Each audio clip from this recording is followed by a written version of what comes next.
Welcome back. I'm Diana, and let's continue our project. I'm teaching you how to create an abstract painting using natural elements.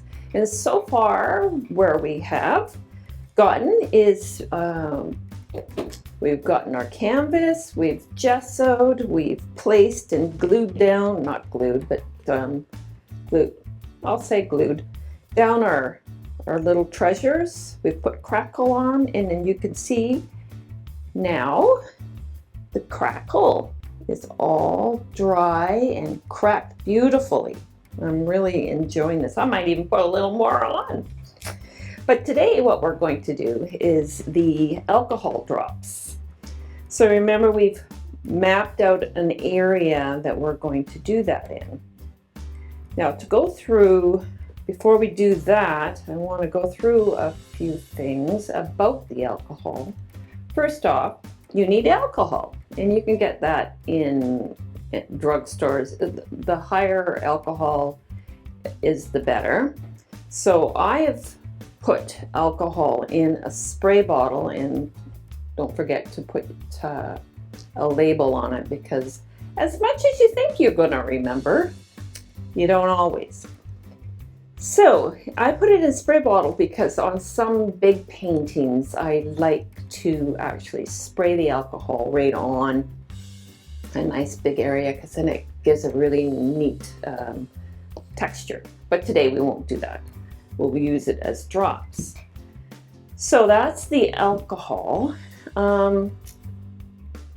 So you can do all sorts of colors of on the background, but first off you need to apply a color, or for me right now I'm going to go with the white just gesso, and that'll look like this, the white gesso. You put a different color on it and it'll come up like that.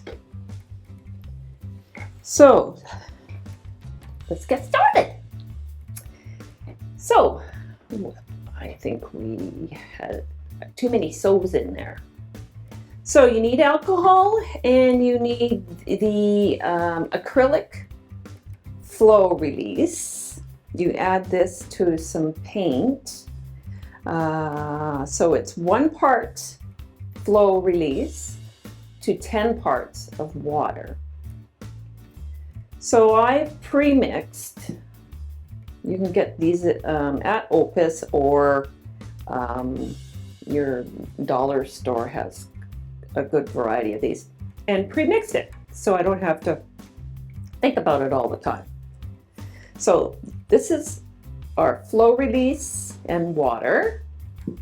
We have our alcohol, and then you need some little eyedroppers or such. You can get these at Opus too, or I think the drugstore has them, but anyways, I buy most of my things at Opus. So, and also a good handy thing with the alcohol spray bottle, you can pull this out, and that has a nice dropping system on it too.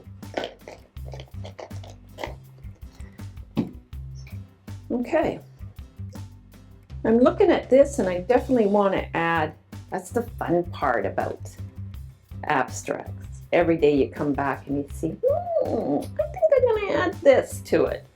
So I'm going to put together the flow release and paint. You have to remember, I usually use Payne's Gray. And I've had this for a while because this company here is not even still going. So this little area here is not going to take much paint, because you're going to dilute it too. Oh, so little dab. Oh, look at that. So, okay. I will have to put the end on that another day. So I like these little containers too. I use them quite often. Anyways, we'll talk about containers in the next episode. For now, Payne's gray and our little mixture, and you want it quite loose. Need a brushers to apply it. So loose, let's mix it up.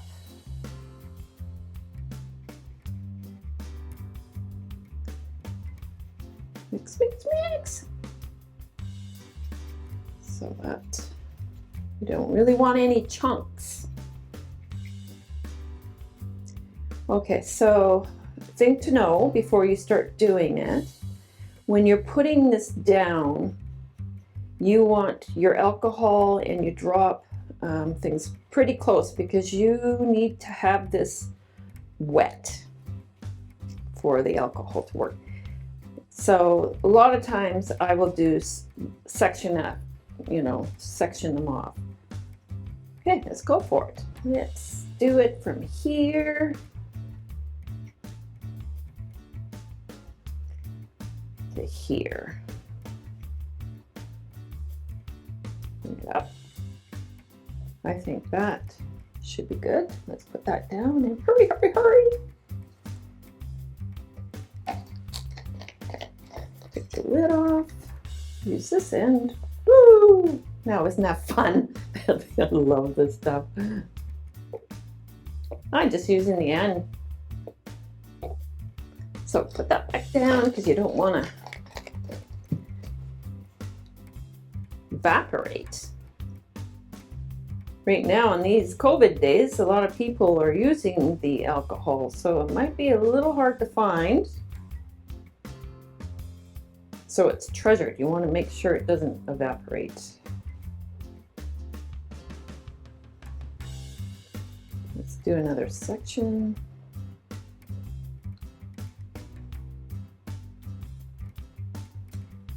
And put it down.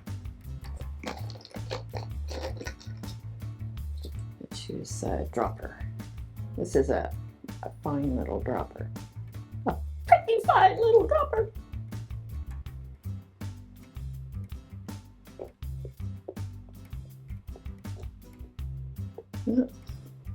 Maybe too fine.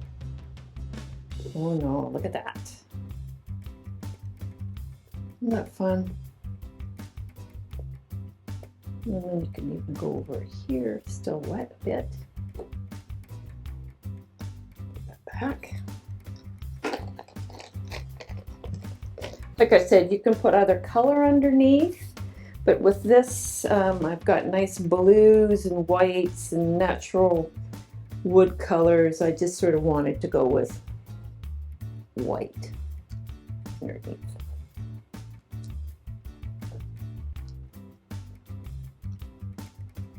You can actually use a bigger brush. That would save you some time. And I think that's nice like that. And you just keep repeating it. Have some big ones.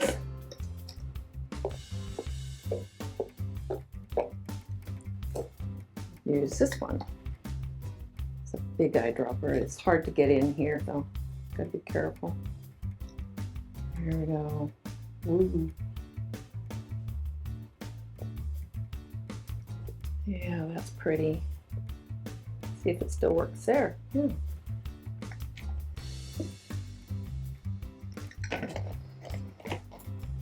Still more to do. I think I might take it a little thinner than what I thought. Bring it up here. So if you can see in my dish here, I still have a big bunch of paint. So when I say little, I mean little.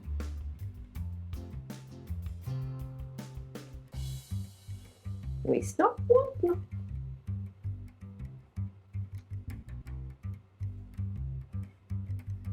And I noticed also when we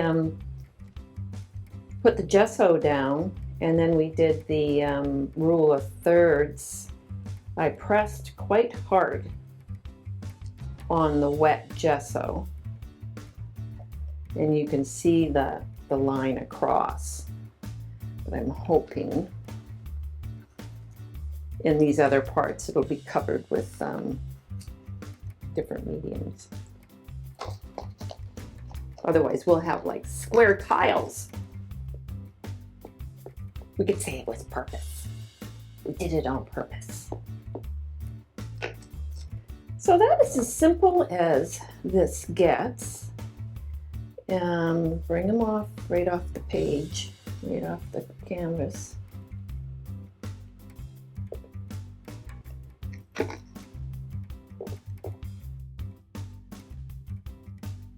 That's as far as we go today. So your homework will be to go out, find the products, and give this a go. See you next time.